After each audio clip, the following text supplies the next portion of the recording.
Gentles and ladiesmen, it is I, the one, the only Cable Stuffs, and today I present to you the very first full-length album review on this channel. And I'm not going to be like all those other stupid YouTubers who review like a 10 out of 10 certified hood classic album that everyone already knows about, like this, or this, or this.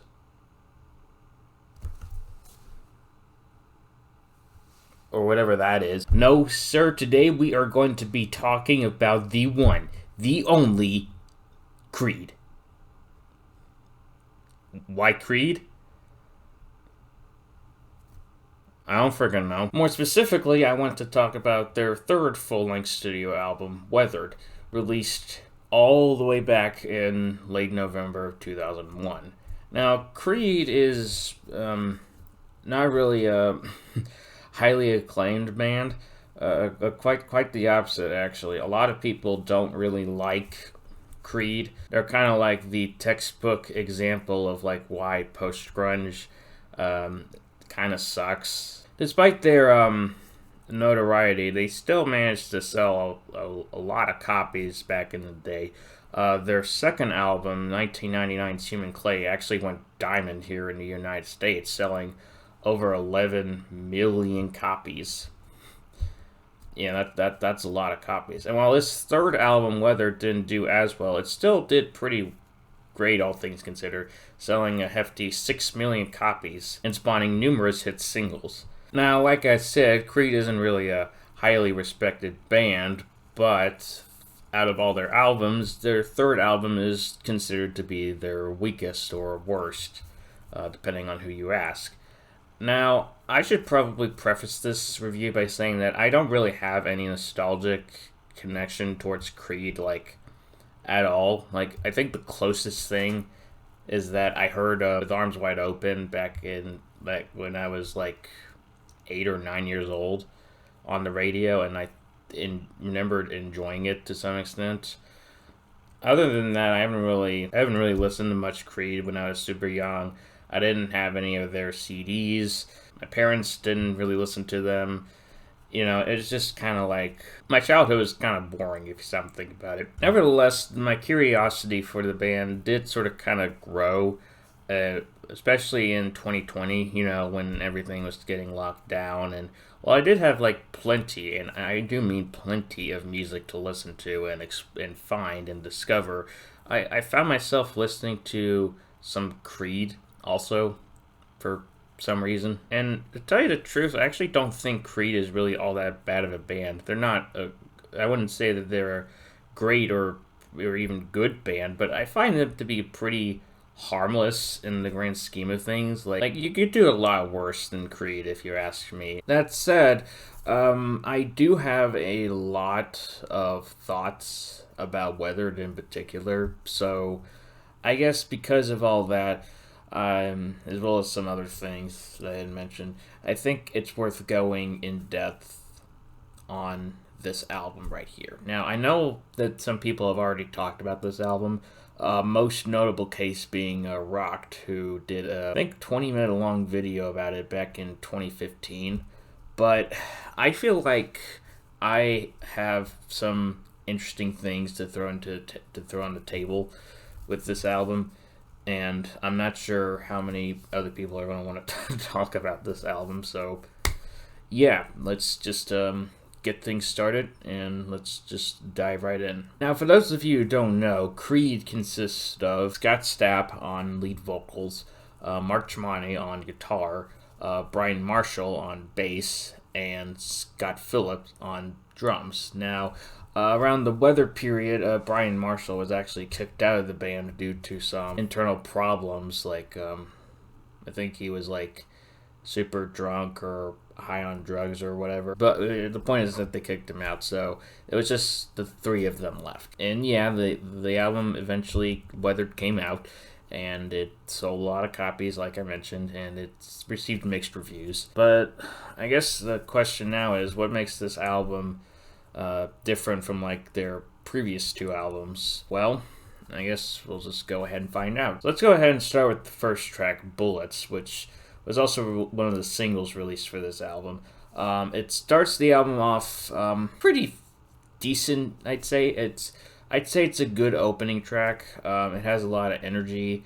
The guitars, the bass, the drums, they all sound pretty heavy. I'd also say that, I guess as far as a vocalist, I know a lot of people like to shit on Scott Stapp, and I do too, but I will admit there is a certain charm to his kind of hunger dunger dang type singing that that is present across all Creed songs. That being said, I do think the intro to this song is kind of silly. Like, it starts with like this spoken word passage with like these effects on Scott's vocals, and then like it sort of kind of transitions into a song where he's like screaming, "I think they shoot 'cause they want me," and it's like absolutely hilarious.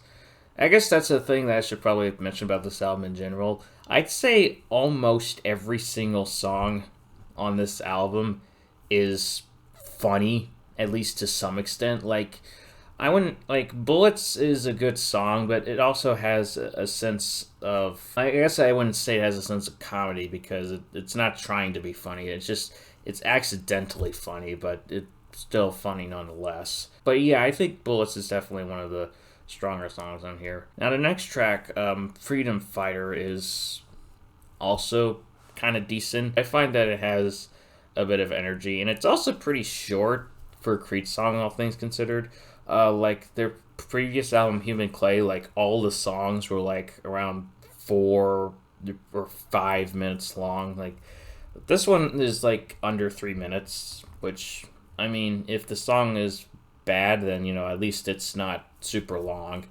That being said, the Scott's delivery is very hilarious, especially on the chorus, where I don't know how to like explain it, but it's just kind of still, I don't think this is a bad song. It's fine as is. Going from so that was the shortest song off the album. Now, funny enough, the next song on the album is the longest song, clocking at over 8 minutes. I am, of course, talking about Who's Got My Back, which is a very climactic song, I'd say.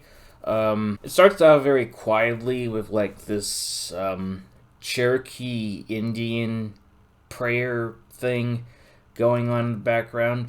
First bit of the song is very subtle, like it's very like the guitars, everything is very subtle, and then around the second verse it starts to pick things up, and then the second chorus just absolutely explodes to like this heavy explosive chorus. Now, I will say that I do think this is the best song on the album. I mean, I definitely feel like it's the most ambitious song on the album as well. I think the guitars are very great. Scott's vocals, I'd say, work for the most part. That said, I do think the title of the album is kind of funny once you stop and think about it. Like a lot of the lyrics on here are very deep. Well, maybe not deep, but like they definitely cause you like to think, even if just a little bit. But then like the chorus of this song opens with "Who's Got My Back," which sounds very out of character for a song. Like I get what he's trying to say, but I feel like "Who's Got My Back" is more appropriate for like I don't know, freaking bar fight or whatever. I think that's what he mentioned. Yeah, it was a bar fight. Still, I do think. Oh, I guess there is one other thing that I should mention. There's the song closes with like these strings, and they sound very fake, like, and not like fake in a charming kind of way, like I don't know, Goon Gumpus from Richard D. James album. No, it sounds fake and like wow, those sound really fake kind of way, I guess. Like, I wouldn't say they're like bad, but they are definitely noticeable, all things considered, and they feel kind of dated. Still, I do think this is a good song, and it's definitely the best song on the album. Honestly, like, if the band released like these 3 songs as like a EP of sorts, I think this would be a pretty good EP, all things considered. Then things start to get kind of sour. Like, so I guess we need to start with what is perhaps the most meme-worthy song that Creed has ever made, or I guess the most meme-worthy deep cut. I am, of course, talking about the song "Signs." Now, "Signs" is this one's weird. I think what really solidifies this song as being a strange one is the lyrics, because they are trying to be philosophical, but I think they feel kind of sus at points. Like I think in the second verse, like, it opens with "This is not about race. It's our decision. It's our decision to stop the division in your life." And a part of me wants to say that I get the intention, but I feel like in the year of our Lord 2022, that line is it kind of feels like something that someone, like some white supremacist, might say, or someone who believes that systemic racism doesn't exist or whatever. I've seen some person perceive it as that, and it got me thinking. So, however, that's not really the line that I want to draw your attention to. Instead, I want to focus on the next part of the verse, which goes, "This is not about sex. We all know sex sells and the whole world is buying." That in and of itself is not funny, but after the "This is not about sex" line, there's this sudden there's this sudden scream. Scott Stapp just suddenly screams "Sex!" like at the top of his lungs, and it's just, why did he do that? Why did he do that? I mean, I guess it kind of relates to the second part of the first verse, where like he says, "This is not about God," but it might be even funnier, because it's like, "This is not about God," but then it's just like in the background, it's like, "God, God, God, God," like it sort of goes back and forth between the channels, and it's just why. But I guess sex is a funnier word, so obviously the sex line is the crown jewel of this song. And also, I find the bridge to be very funny. Like the part where he's just like saying, "Can't you see the signs? See the signs now." Like that part. Like that's kind of funny. Also, it's just it's just a ridiculous song. I don't know what else to say about it. It's just it's not good, but in a weird twist of irony, it just somehow happens to be the funniest song on the album, and I kind of love it for that. Like, I don't get bored listening to Signs. I enjoy it from start to finish. So the next song on here is "One Last Breath," and this was actually one of the singles. Not only was it one of the singles off the album, it was also one of the bigger ones, like the one that got the more radio play or whatever. And I guess I guess after like a complete shit show that Signs was, I guess something like this feels kind of tame in comparison. Still, I do find that it is kind of funny at some points. Although I mostly find it funny in like a subtle way because the song is ridiculously basic. It sounds like they just used the Pachelbel's canon chords. Like I'm not sure if they did or not, but it like between the progression and like the key signature and all that, it feels like it, and it's just a very formulaic song. Probably why it got so popular. But I also find the music video for this song to be kind of funny too. Like it takes place in like this rocky, cliffy area, and like you have like the band members like all in different spots, just sort of kind of like playing or whatever. But like during the second verse, like Scott Stapp is like falling off a cliff and he's singing the second verse. Like I don't know about you, but I feel like if I were to fall off a cliff, my first reaction would be like, ah! I don't think I would be saying, I'm looking down, now that it's over, reflecting on all of my mistakes. Like that, it doesn't really make a whole lot of sense. Got this album so straight. Anyways, the next song on here is My Sacrifice, which was the lead single off the album.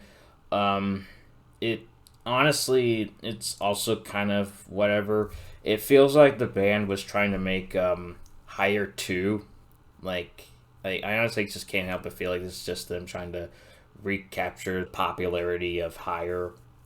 And I guess they kind of succeeded on that front, but I don't know. It's just a song that is like One Last Breath. It's funny in like when you stop and think about it kind of way. It's not like outwardly funny like Signs was, and also the music video is kind of a mess. Like it takes place in like I guess like a flooded New York City, and the band is like in boats or whatever, and also the chorus, like the third time the chorus plays, it features Scott Stapp being all romantic in a school bus because that makes sense.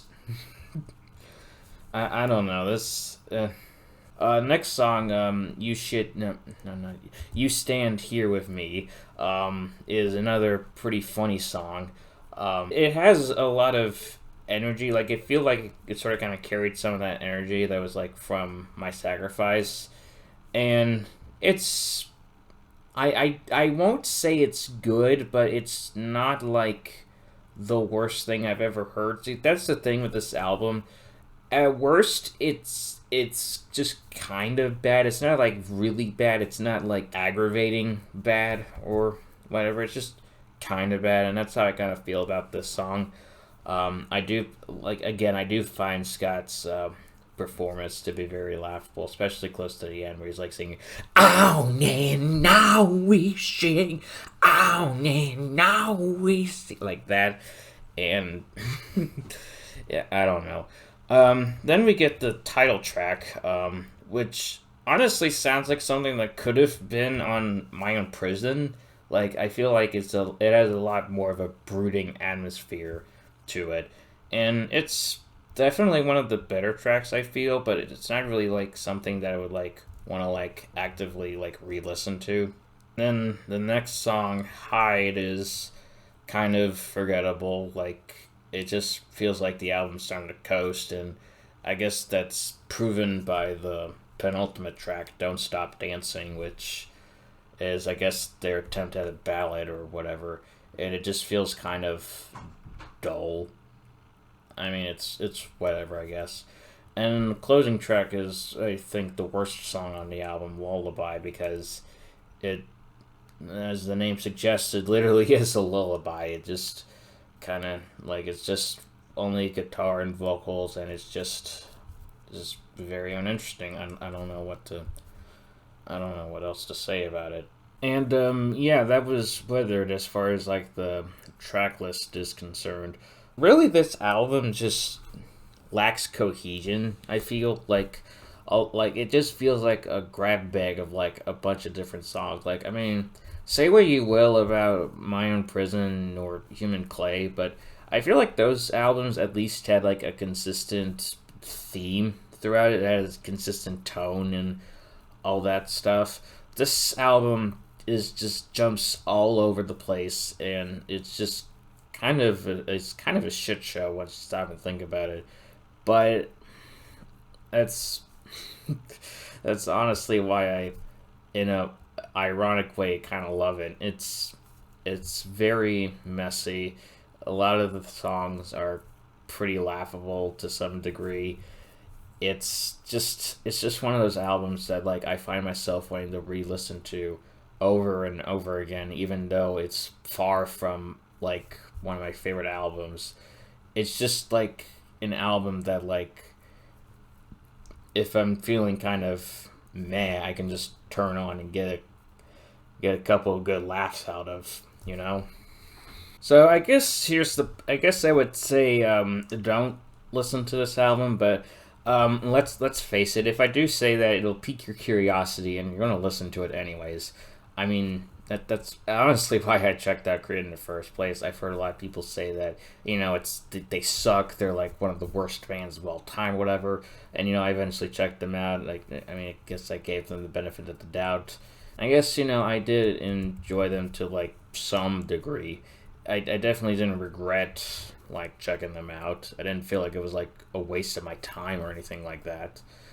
So, I'll give them that. So I guess if you're looking for some cheap laughs, if you want to like get drunk with your friends and like listen to a rather ridiculous album together for whatever reason, then I'd say whether it is right up your alley. I think you'll have a fun time, just poking jabs at it or whatever.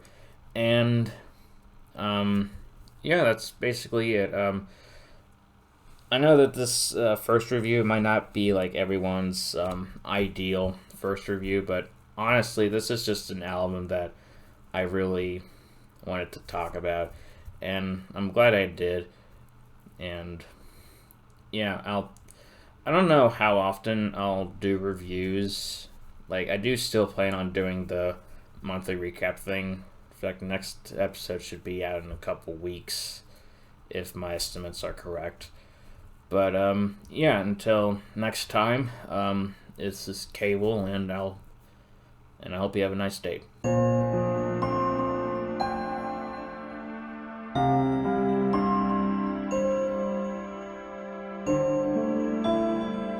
So my dad decided to put me through like one of those AI machines that makes me sing a bunch of stupid stuff, like doing like the hit bopping or whatever. I'm I'm low key kind of disappointed in him.